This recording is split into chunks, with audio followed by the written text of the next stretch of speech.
بسم اللہ الرحمن الرحیم۔ نزلہ، زکام، کھانسی اور وائرل بخار کا آسان علاج۔ آج کل موسم کی تبدیلی کی وجہ سے نزلہ، زکام، کھانسی اور بخار ہر گھر میں پھیلا ہوا ہے۔ ڈاکٹرز کے ہاں مریضوں کی لائنیں لگی ہوئی ہیں۔ ایسے میں ڈاکٹر عیسیٰ ہربلسٹ نے ان سب بیماریوں کا انتہائی آسان اور سادہ نسخہ بتا دیا ہے۔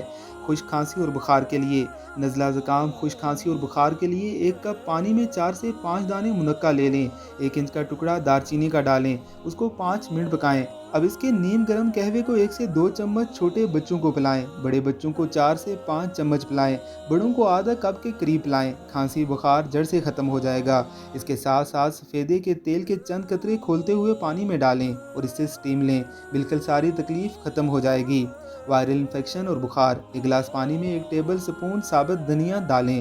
4-5 ابال آنے دیں۔ اب اس کو مریض بچے یا بڑوں کو دن میں 2 دفعہ آدھا کپ پلائیں۔ بخار کا نام و نشان نہیں رہے گا۔ احتیاطاً 2-3 دن پلائیں تاکہ بخار پلٹ کر نہ آئے۔ ذائقے کے لیے تھوڑی سی چینی یا شہد ملا لیں۔